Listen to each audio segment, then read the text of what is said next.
ప్రముఖ సీనియర్ నటి బి సరోజాదేవి కన్నుమూసినట్టుగా తెలుస్తోంది. బెంగళూరులోని తన నివాసంలో ఆమె తుది శ్వాస విడిచారు. అలనాటి నటి సరోజాదేవి కన్నడ, తెలుగు, తమిళ సినిమాల్లో నటించారు. ఎన్టీఆర్, ఎంజీఆర్, ఏఎన్ఆర్ తో పాటు ఏఎన్ఆర్ తో పలు హీరోల సరసన కథానాయికగా నటించారు. 5 భాషల్లో 200 సినిమాలకు పైగా నటించారు సరోజాదేవి. పద్మశ్రీ, పద్మభూషణ్ అవార్డులు పొందారు. 1938 జనవరి 7న సరోజాదేవి జన్మించారు.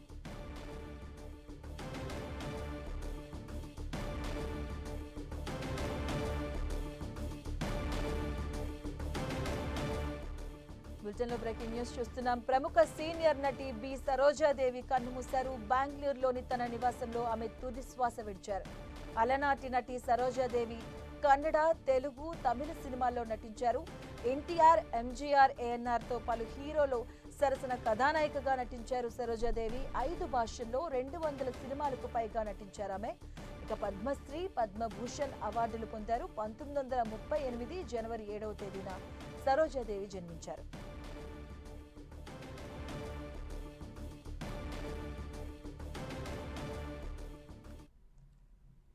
ప్రముఖ నటి బి సరోజాదేవి కన్నుమూసినట్టుగా తెలుస్తుంది. దీనికి సంబంధించిన పూర్తి అప్డేట్స్ మా కరెస్పాండెంట్ వెంకట్ అందిస్తారు. వెంకట్.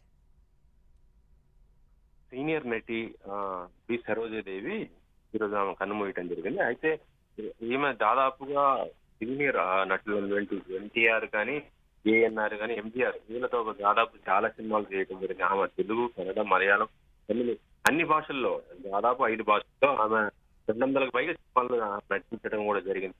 అయితే ప్రస్తుతం ఆమె అనారోగ్య అంటే ఆమె వేజ్ కూడా 87 పేర్లు ఉండటంతో వృద్ధాప్యంగా బాధపడుతున్న పరిస్థితి అయితే ఉంది. అయితే ఆమె ప్రస్తుతం అయితే మొత్తం కూడా కన్నడం అంటే బెంగళూరు సెటిల్ అయిపోవడంతో తెలుగు చిత్ర పరిశ్రమకు ఆమె చాలా వరకు దూరం అయిపోయిందని చెప్పవచ్చు.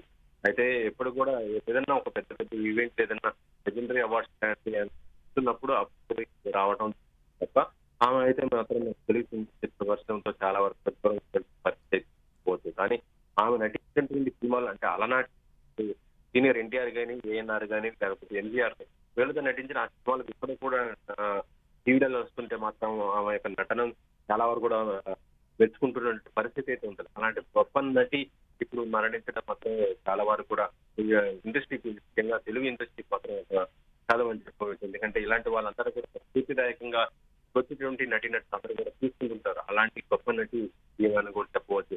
ఈ సరోజాదేవి అంటే అనారోగ్యంతో చెందడం మాత్రం ఇటు టాలీవుడ్ కి చాలా కూడా విషాదాన్ని కలిగిస్తుందని చెప్పవచ్చు. ఇక ఈ సరోజాదేవికి సంబంధించిన అంత్యక్రియలు ఈ రోజున బెంగళూరులోనే జరుగుతాయన్నట్టుగానే కుటుంబ సభ్యులు తెలియజేస్తున్నారు. ఎందుకంటే వాళ్ళ కుటుంబ మొత్తం కూడా అక్కడనే సెటిల్ అయిపోయినటువంటి పరిస్థితి ఉంది కాబట్టి ఆమె అంత్యక్రియలు కూడా బెంగళూరులోనే జరుగుతాయని కూడా కుటుంబ సభ్యులు తెలియజేస్తున్నారు. అంటే వెంకట, అంటే ఆమె కుటుంబ నేపథ్యం ఏంటి, ఎవరెవరు ఉంటారు, అందరూ అందుబాటులోనే ఉన్నారు, దానికి సంబంధించిన డీటెయిల్స్ తెలుస్తున్నాయా? అంటే తెలుగు సినిమా చేసినా కూడా ఆమె దాదాపుగా అంటే అలనాటి నటిగా ఉండటం జరిగింది. అప్పట్లో ఆమె చాలా సినిమాలు చేయడం కూడా జరిగింది. అయితే అలా మొత్తం 5 భాషల్లో కూడా ఆమె నటించడం జరిగినా కూడా 100% మొత్తం కూడా తెలుగులో కూడా మంచిగా ఏఎన్ఆర్, సీనియర్ ఎన్టీఆర్ తో కూడా చాలా సినిమాలు కూడా నటించడం జరిగింది. కానీ ఆమె మాత్రం కన్నడంలోనే అక్కడనే సెటిల్ అయిపోయిన పరిస్థితి ఉంది. అంటే బెంగళూరులోనే అక్కడ మ్యారేజ్ చేసుకోవటము మొత్తం కూడా అంటే యాక్చువల్గా కన్నడలో కూడా చాలా సినిమాలు చేయడం జరిగింది కాబట్టి అక్కడే స్థిరాన్ని ఏర్పాటు చేసుకోవడం జరిగింది. ఇక కుటుంబ సభ్యులు అంటే ఆమె కుటుంబ సభ్యులు మొత్తం కూడా అక్కడే బెంగళూరులో ఉండటం జరిగింది. అంటే కొడుకులు కానీ, కూతుర్లు కానీ ప్రతి ఒక్కరు కూడా అక్కడే ఉండిపోవడం కూడా జరిగింది. అంటే తెలుగు రాష్ట్రాలకు మాత్రం చాలా వరకు దూరమైన పరిస్థితి అవుతుందని చెప్పవచ్చు. Right, thank you Venkat.